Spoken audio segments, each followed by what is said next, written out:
I heard you promised yourself that you will have an academic comeback this year, but... Oh my God, bro. Well, worry not, my friend, for here I am to shed my wisdom of college years to make you have that academic comeback.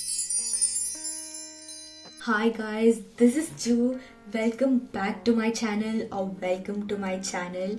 In today's video, I will be talking about 12 things or 12 tips that actually help me to improve academically without having to put too much effort or pulling an all-nighter. Okay, the last few tips are golden and do not miss out on them. Please stay until the end of the video. Now, the first and foremost tip is actually cutting off people that shame you for putting the work in.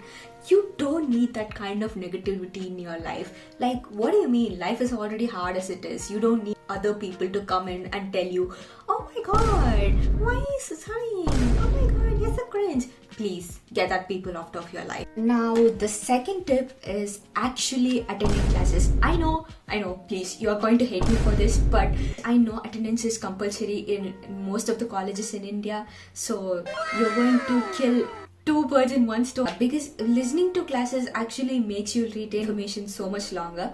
And this connects to tip 3, because while listening you have to listen actively. If you're just listening for the sake of it, you're not going to retain any information. As you're listening, try to make connections in your mind about which concepts relate to this and which concepts do not relate to this. Also try to answer the questions of the professor. As much as you engage in class, you're going to remember these things very clearly. And also, if you don't understand something, please stand up and ask the professor, ask them to repeat it again. I know people are going to look at you weird, but you are paying the fees. Not let other people judging you just bother you. And on to the next tip, which also connects to attending classes. Take running notes. And by notes, I do not mean those aesthetic notes. That's not what I meant. Just have a pencil and a paper and just take notes frantically as the professor goes on and on about the topic. Because as you take notes, you're making a mind and muscle connection, which makes you retain information so much longer than you think you can, okay? This one's so obvious. Take your past papers. You don't have to solve them, but be thorough with the material of your syllabus and also with the contents of your past paper. Even before you step into a semester, take a look at the past papers, because you will get an idea about what kind of questions they can ask from the material and how you can answer them. And also, this connects to the tip 5. You need to take the help of your seniors.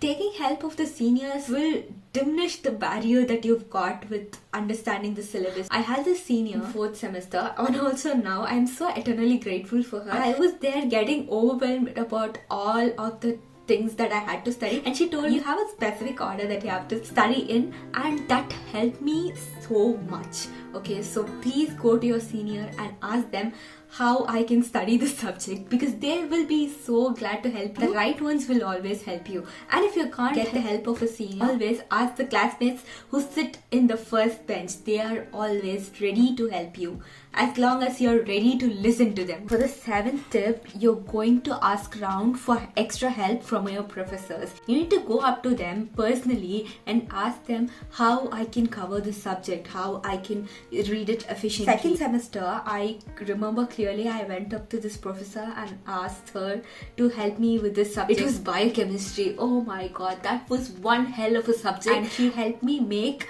mnemonics for each and every pathway. The strategy that she gave, it really changed the game for me with the pathways, because after biochemistry I had pathways in other subjects too. And I used the same strategy in other subjects. I know it's quite out of the box to like go and ask your professor. That might be out of character for some of y'all. It was for me too. You just need to go around and ask around if you need help, because no one else is going to help you unless you ask for it. For tip 8, this one actually connects to the tip 6, which was going around and asking your seniors for help. So how do you find these seniors? You have to take part in college events, attend competitions that are conducted by your college council, and take part in activities where you will find seniors of similar interests and where you will find people of similar interests. You don't have to stick with those 4 friends that you have in college for the rest of your college years. Can go around and ask around people, and you can participate in those events. You can also get something out of it. I don't know why most people do not realize this, but this is such an underrated way to have connections and network with people, go to college events and attend competitions. Even if you suck, it's not going to matter anyway. Even if you suck, it's going to be a positive one, because I sucked in this one competition and so many seniors came up to me, told me how I can improve.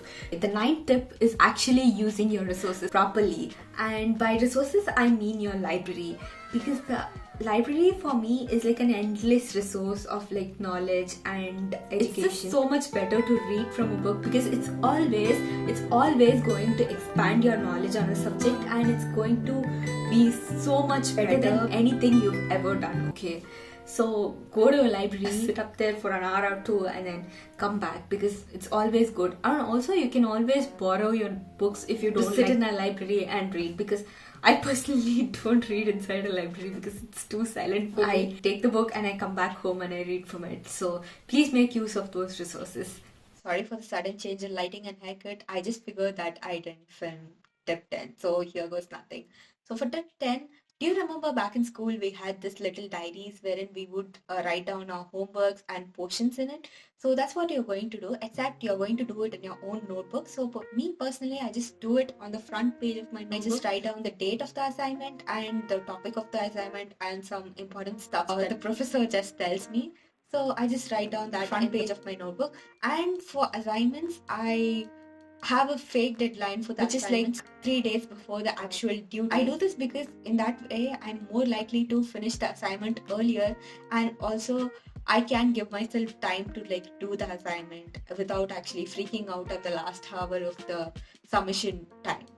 This is the 11th tip, and I've never seen anyone talking about it, and I've been doing it since my school years. I'm done gatekeeping it. It's doing your assignments in the class. Doing your homework or assignment in your classes just takes the pressure off you, because for as long as I can remember, from the starting of my college, I started doing my records in the class itself. I would finish all the records during my free periods or recess, even the 10 minutes gap between the transition from one class to another, the 10 minutes that I would get, I would just write my record at that time. I would just sit up there in class and I would be speed writing all those things.